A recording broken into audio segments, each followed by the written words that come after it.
I can't be the only one who was shocked when the Knight construct didn't have some connection to Link, which goes to show how Nintendo views the legendary hero across timelines.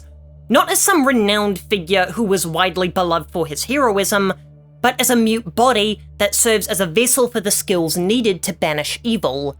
Now, you may argue that since the construct is being powered by a shard of the Master Sword, it has Link's soul, thereby making him a copy of Link.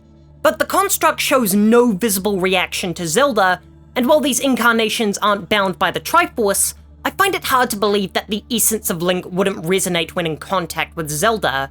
Instead, the Master Sword shard serves less as a soul and more like DNA, as it emulates all of Link's moves and animations flawlessly, yet it still shows emotion when Calamo and its friends are hurt. So there must be something reminiscent of a conscience within its core. That's right, it's the return of Fi. Sorry about this, I'm speeding myself up to not waste time. I've been uploading for over 4 years and have nearly 500 videos on the channel, and I really wanted to do this because I thought it was speaking, but people tell me that this works, but listen to this in my view with the subs, so if this is your first video of mine, please consider liking and subscribing. But this reveals something retroactively disturbing about all previous Zelda titles. If the sword has a will of its own and the ability to exert that will, how many of the other wielders was it controlling? I doubt anyone blessed with the Triforce of Courage needed much motivation. However, the hero of the wild isn't one of the goddesses chosen.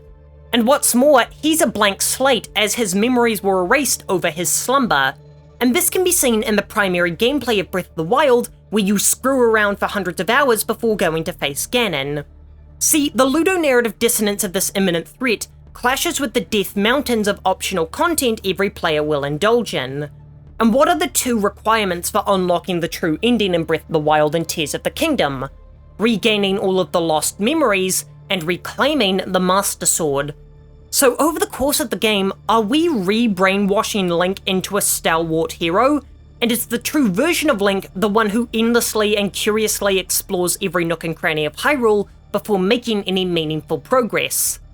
But there's an added element of philosophical weight, as if you don't reclaim Link's memories, then you're literally playing as an empty vessel, meaning Nintendo designed the game in a way so that your playstyle literally determines whether you're a person or weapon.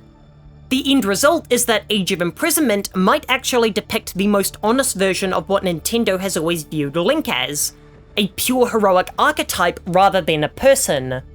The hero of the wild is stripped of his context by amnesia, which moves Link closer to this ideal than any previous version, and by making the memory recovery the gateway to unlock the true ending, it implies that Link only exists when he remembers being a hero, not when he simply is the hero.